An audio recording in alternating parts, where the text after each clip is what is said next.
Hello दोस्तों, कहते हैं सफलता मेहनत करने वालों पर अपनी जान लुटाती है। तो आइए, आपका स्वागत है आप अपने यूट्यूब चैनल नॉलेज पर। जैसा कि आप सभी जानते हैं कि पिछले क्लास में एक्सरसाइज यानी 1.1 एक्सरसाइज 1.1 का जो है बेसिक कॉन्सेप्ट बता रहे हैं। एक्सरसाइज 1.1 का बेसिक यानी संख्या पद्धति, पहला चैप्टर जो संख्या पद्धति, इसका बेसिक कॉन्सेप्ट चल रहा है। संख्या के बारे में हम लोग पढ़ रहे हैं। तो अगर आप पिछला वीडियो नहीं देखे हैं इससे पहले वाला, तो आप हमारे चैनल पे जाइए और वहाँ पर प्ले लिस्ट बना हुआ है 9th क्लास का, और जाके एक वीडियो को वॉच कीजिए। ये हमारा तीसरा क्लास है। पहला क्लास था सिलेबस डिस्कस, दूसरा क्लास संख्या पद्धति में कुछ संख्या 6 संख्या इससे पहले हम लोग डिस्कस कर चुके हैं, और आज हम 7 से स्टार्ट करते हैं। तो आज जो देखेंगे वो है भाज्य संख्या। अब देखिए, भाज्य संख्या किसको कहते हैं, इससे पहले हम आपको बताएं अभाज्य संख्या। अभाज्य संख्या बताएं। अभाज्य संख्या के बाद अभाज्य संख्या में क्या था, यानी जिस संख्या की केवल 2 ही फैक्टर हो, गुणनखंड हो। लेकिन भाज्य संख्या में क्या होता है, जिस संख्या के 2 से अधिक गुणनखंड हो, उसमें 2 था, इसमें 2 से अधिक गुणनखंड हो, तो भाज्य संख्या कहलाएगा। दूसरे तरीका से आप बोल सकते हैं, जो संख्या एक और खुद के अलावा और तीसरे से विभाज्य हो, यानी अदर से भी विभाज्य हो, एक और खुद के अलावा अन्य से भी विभाज्य हो, तो उसे क्या कहते हैं, भाज्य संख्या कहते हैं। जैसे देखिए 4 में 1 से भी भाग लगेगा, 2 से भी लगेगा, 4 से भी लगेगा, यानी 2 से अधिक है कि ना गुणनखंड। 1 भी गुणनखंड है, 2 भी गुणनखंड है, और 4 भी गुणनखंड है, यानी 3 गुणनखंड हो गया। 2 से अधिक हो गया, 2 से अधिक हो गया। उसके बाद देखिए फिर 6 का भी देखिएगा, तो 1 हो गया, 2 हो गया, फिर 3 हो गया, फिर 6 हो गया। उसी प्रकार 8 का भी देखिएगा, 1 हो गया, 2 हो गया, 4 हो गया, 8 हो गया। 10 का देखिएगा, 1 हो गया, 2 हो गया, 5 हो गया, 10 हो गया। इसी प्रकार जिन संख्याओं के 2 से अधिक गुणनखंड होंगे वो क्या कहलाएंगे, भाज्य संख्या कहलाएंगे। समझ में आ गया आपको। अब अगला देखिए, अगला जो है वो हमारा है परिमेय संख्या। अब परिमेय संख्या किसको कहते हैं।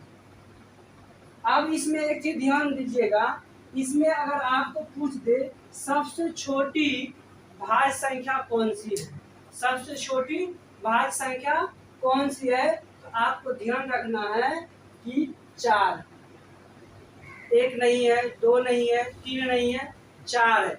4 ही ऐसी संख्या सबसे छोटी संख्या है जो कि भाज्य संख्या, वो भी सम संख्या में। अगर विषम में पूछा जाए तो ऐसी विषम संख्या का नाम लिखें जो भाज्य संख्या, या ऐसे भी पूछ सकता है सबसे छोटी विषम भाज्य संख्या कौन सा होगा। विषम भाज्य संख्या देखिए, 4 नहीं है, 5 नहीं है, 6 नहीं है, 7 नहीं है, 8 नहीं है, 9 नहीं है, 10 तक। देखिए ये तो सम हो गया, ये सम हो गया, सम हटा दीजिए, इसका तो 2 ही होगा, इसका भी 2 होगा। ये विषम संख्या है, इसका फैक्टर देख लेते, 1 हो गया, 3 हो गया, उसके बाद 9 हो गया, यानी सबसे छोटी विषम भाज्य संख्या कौन सा होगा, तो 9 होगा। ठीक है, आगे चल जाए। आगे जो है परिमेय संख्या। अब परिमेय संख्या किसको कहेंगे, जिस संख्या को p/q, p/q का मतलब हुआ भिन्न के रूप में। किस रूप में, भिन्न के रूप में। जिस संख्या को p/q के रूप में लिखा जा सके, या बोल सकते हैं जिस संख्या को p/q के रूप में व्यक्त किया जा सके, उसे परिमेय संख्या कहते हैं। जैसे कि 1 2 3 4 5 7 ये अनंत तक जो है प्राकृतिक संख्या आ रहा है, 0 भी आ रहा है, वो भी क्या है, भाज्य परिमेय संख्या। 1 भी है जिसके नीचे 1 छिपा हुआ, 2 भी है जिसके नीचे 1 छिपा हुआ। कोई संख्या भिन्न में भी है, वो भी संख्या। अगर कोई संख्या दशमलव में है, ये भी क्या है, परिमेय संख्या है। समझ गए ना। अब आगे अगला जो है हमारा है अपरिमेय संख्या। इसमें एग्जाम्पल रख लीजिए अपरिमेय संख्या। अब जस्ट उसका अपोजिट कर दीजिए। जिस संख्या को p/q के रूप में नहीं p/q के रूप में व्यक्त नहीं किया जा सकता है उसे क्या कहते हैं अपरिमेय संख्या। आप ध्यान में रखिएगा रूट में कोई भी संख्या आ गया उसके साथ रूट प्लस माइनस में हो या चाहे गुना में हो चाहे भाग में हो तो समझ लीजिएगा वो कौन सी संख्या होगा, वो परिमेय संख्या होगा। उसके बाद दशमलव में भी आने वाली संख्या जिसका की टर्मिनेटरी मतलब समाप्त नहीं हो, यानी अलग अलग अंक का रिपीटेशन होते रहे तो भी अपरिमेय संख्या कहलाता है। अब कुछ बच्चा पाई पे डिस्कस करेंगे। पाई क्या है? पाई तो अपरिमेय संख्या। पाई का मान जो 22/7 लेते हैं, ये जो है लगभग में 22/7 लेते हैं, ये तो परिमेय संख्या है, लेकिन पाई जो है अपरिमेय संख्या है। उसके बाद जाके देखिए क्या है वास्तविक संख्या। अब वास्तविक संख्या किसको कहेंगे? अब वास्तविक संख्या में क्या होता है परिमेय संख्या और अपरिमेय संख्या की समुच्चय यानी संग्रह, दोनों संख्या को जब मिला देंगे तो हमको वास्तविक संख्या प्राप्त होगा, वास्तविक संख्या प्राप्त होगा। अब इसमें क्वेश्चन जो आपको पूछेगा, इस पर आधारित जो क्वेश्चन हम आपको समझा रहे हैं, जैसा कि पूछ दिया क्या सभी अपरिमेय संख्या सभी अपरिमेय संख्या वास्तविक संख्या होगी? परिमेय संख्या तो वास्तविक संख्या है ही, तो होगा ही।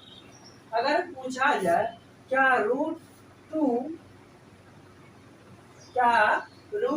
एक पूर्ण संख्या है, तो आपको ध्यान में रखना है ये तो रूट का तो बातें नहीं होता है वहां पर, तो ये अपरिमेय संख्या पूर्ण संख्या नहीं है।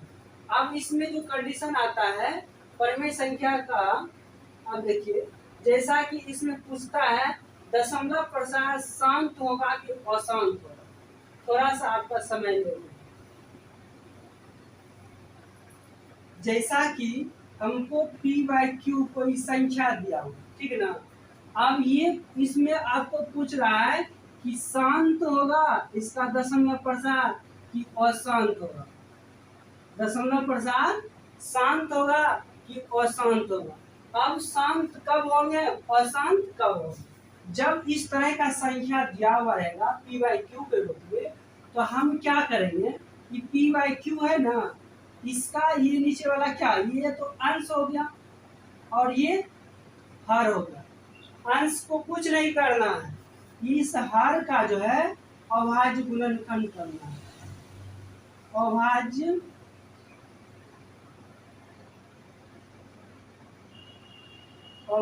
गुणनखंड करना है, गुणनखंड करना। अभाज्य गुणनखंड करने के बाद जो है इसका जो संख्या आएगा उसके घात में देखना है, उस संख्या में देखना है क्या, अगर उसका घात 2m या 5n, यानी 2 और 5 उसके अभाज्य गुणनखंड में आ रहा है, सिर्फ 2 और 5 घात चाहे कुछ भी हो तो वो क्या होगा शांत होगा। क्या होगा शांत होगा। अगर 2 और 5 के अलावा कुछ भी आ जाए वो अशांत होगा। और कंडीशन इसमें अगर सिर्फ 2 पे पावर ही आया n कुछ भी हो 2 4 6 8 10 जो भी हो कुछ भी हो, अगर सिर्फ अकेला ये है, सिर्फ अकेला भी है तो शांत होगा। अगर 5 पे पावर n है सिर्फ ये है तो भी शांत होगा। अकेला भी आएगा तो शांत होगा, दोनों भी आएगा तो शांत होगा। अगर इस दोनों के साथ अगर कोई भी आ गया, जैसे 3 आ गया 7 आ गया, तो ये शांत नहीं होगा, ये शांत नहीं होगा। उसी प्रकार इसमें अगर 2 पे पावर m है, इसके साथ अगर n यानी 3 आ गया 7 आ गया, ये शांत नहीं होगा। ठीक है ना।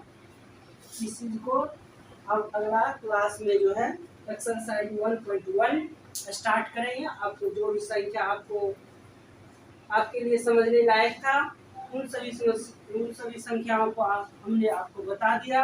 एक दो संख्या है जो कि आपको इस कक्षा में नहीं अगले कक्षा में उसकी जरूरत पड़ेगा, उसे भी हम समझा देंगे।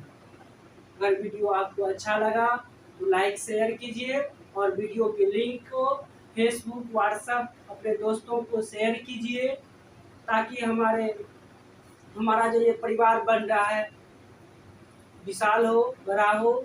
और जो बच्चे पढ़ाई से वंचित हैं, अगर उसके पास साधन होते हुए अगर वो नहीं पढ़ाई कर रहे हैं तो हमारे चैनल के बारे में बताएं और उन्हें भी पढ़ाई का माध्यम प्रदान करने का कोशिश करें। ठीक है, मिलते हैं नेक्स्ट वीडियो में। यही